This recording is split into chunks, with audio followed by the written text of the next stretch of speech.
This segment is brought to you by Powerade. Pause for power with Powerade. Minute Maid. Real like you're at home. And Destined. Connect mind and body.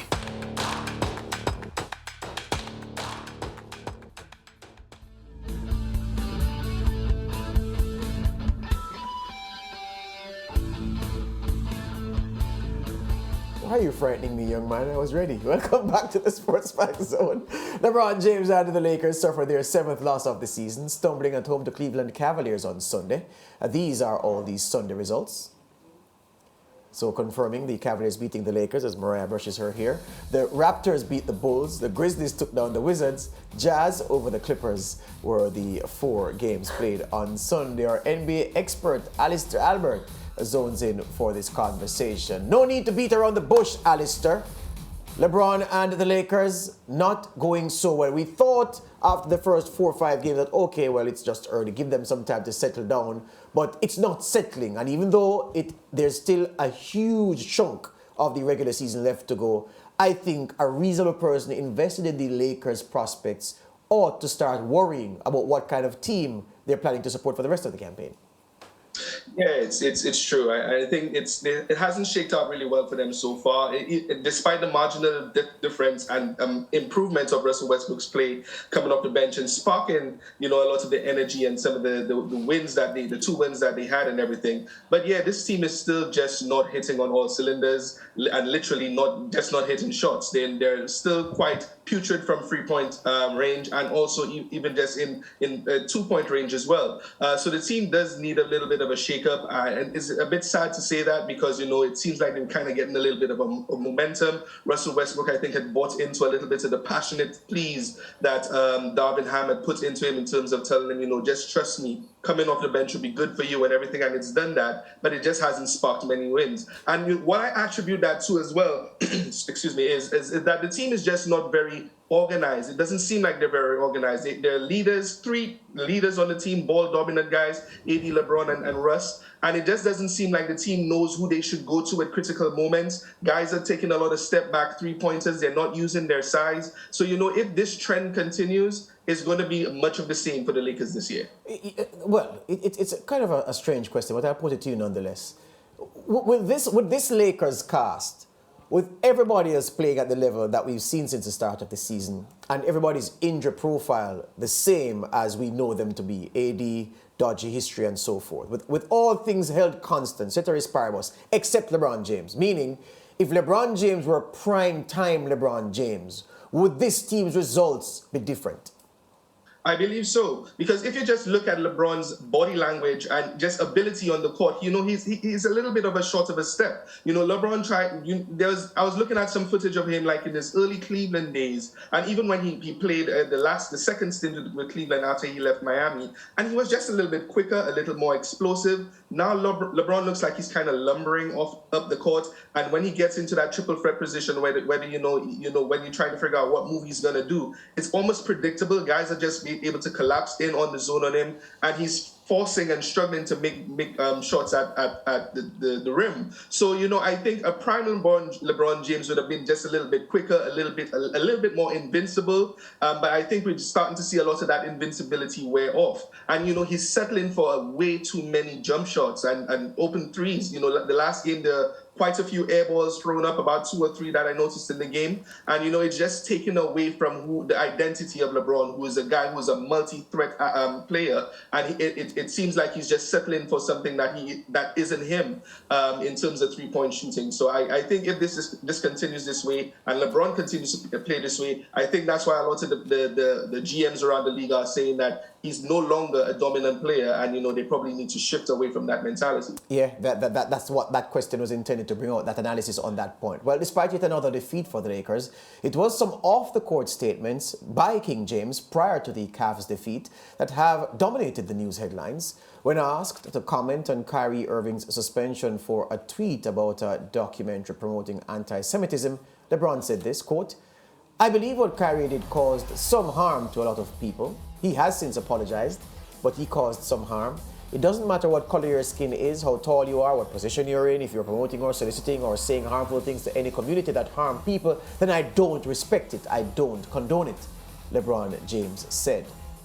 All right, since Kyrie Irving's suspension, the Nets, though, have won back-to-back games, including a late rally against the Hornets on Saturday. Kevin Durant, who scored 27 in that game, says he's just happy to be focused on basketball. For sure, but, a lot of guys been through different things in this league before, and a lot of guys been through some adversity in this league off the court, and having to lock back in and focus solely on the game. I think that we all get, a little bit of solace in doing that and just playing a game of basketball, being that camaraderie, that fellowship with your teammates. I think that was able to get us through. And there's going to be more peaks and valleys throughout the season, but this is probably going to be the toughest thing we deal with as a group. But to know that we can get through this and continue to stick together, I think that's important. Alister, I think the world of sport is at a crossroads now, exemplified by Kyrie's shenanigans. There was a time when they said that sports athletes, women and men, should stick to sports and let activists deal with activism. But we're being told that, you should exploit your big platform. You should use your platform of sport to do activism. And I think that Kyrie Irving is confused. I think he is forgetting the fact that firstly and foremostly, he is a basketballer. And if you list 10 things that he is, 1, 2, 3, 4, 5, 6, 7, 8, 9, 10. He is a basketballer and everything comes after. And I think that has gotten him into trouble. And the sportsmen who are doing too much of the other things are forgetting that they're there to perform. What say you about that? Yeah, and I think that's what celebrity culture brings along in the US and anywhere in the world. I think a lot of people now with their social media platforms and all the platforms that they have, that they created for themselves and everything, they feel like they need to have a voice and kind of put certain levels of influence and pressure on society for different things to hopefully gain some sort of influence in whatever they're trying to promote.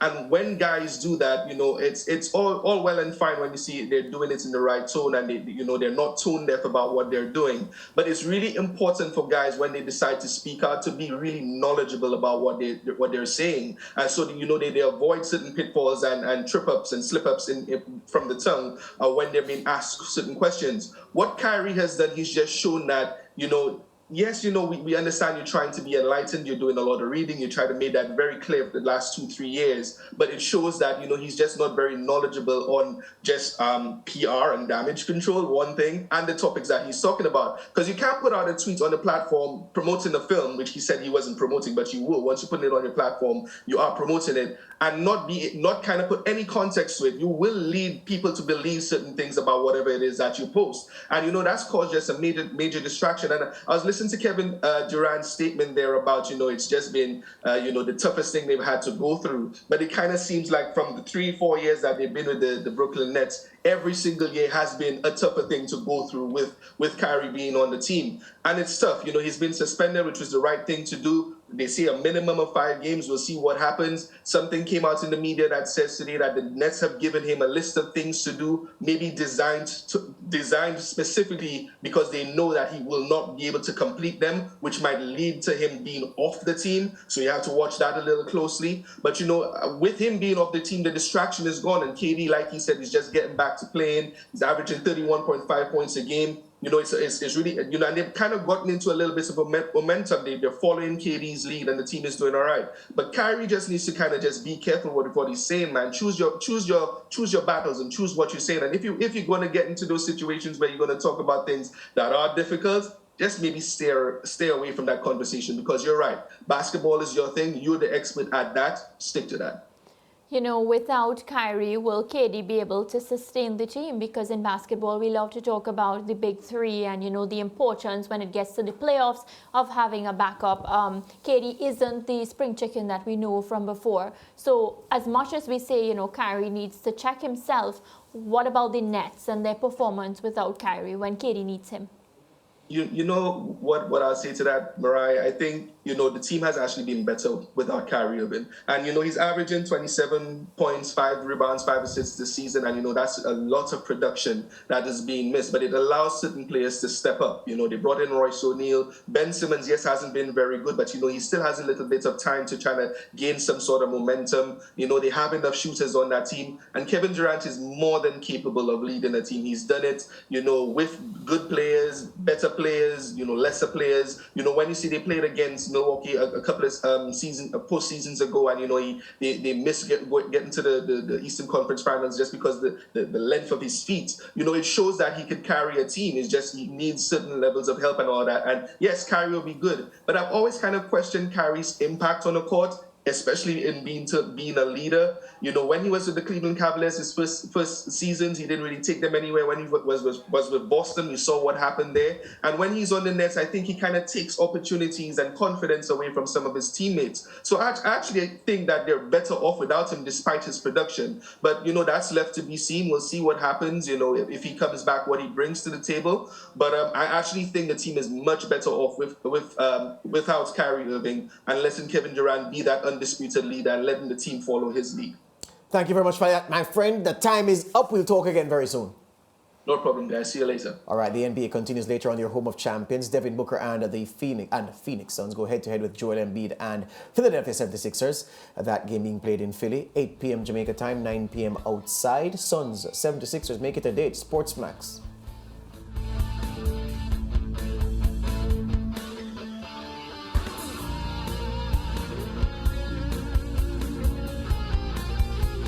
This segment was brought to you by Powerade. Pause for power with Powerade. Minute Maid. Real like you're at home. And Destined. Connect mind and body.